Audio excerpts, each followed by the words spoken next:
এদিকে জ্বালানি সংকটের কারণে বাংলাদেশের অর্থনীতিতে যে চাপ সৃষ্টি হয়েছে তা সামলাতে সরকার বেশ কিছু পদক্ষেপ নিয়েছে বলে জানিয়েছেন প্রধানমন্ত্রী তারেক রহমান।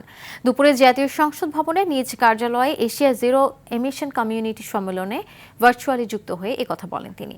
বর্তমান সংকটে পারস্পরিক নির্ভরশীলতার কথা জানিয়ে চ্যালেঞ্জ মোকাবেলায় সমন্বিত এশীয় প্রতিক্রিয়ার উপর জোর দেন প্রধানমন্ত্রী।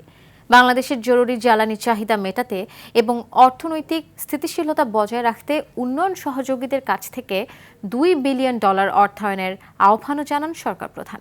সম্মেলনে বাংলাদেশ, ভারত ও অস্ট্রেলিয়া সহ 14টি দেশ অংশ নেয়।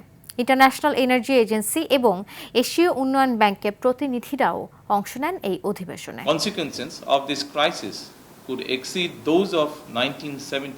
বর্তমান সংকটের মাত্রা 1970-এর দশকের তেল সংকটের চেয়েও ভয়াবহ হতে পারে। বর্তমান সংকট আমাদের পারস্পরিক নির্ভরশীলতার কথা মনে করিয়ে দেয়। কোনো দেশই একা এই চ্যালেঞ্জ মোকাবিলা করতে পারবে না। এর জন্য একটি সমন্বিত এশীয় প্রতিক্রিয়া প্রয়োজন। সবচেয়ে ঝুঁকিপূর্ণ এবং স্বল্পোন্নত দেশগুলোকে এই সংকটের সামাজিক ও অর্থনৈতিক প্রভাব থেকে রক্ষা করতে সমন্বিত বৈশ্বিক পদক্ষেপ নিতে হবে। This moment calls for decisive and coordinated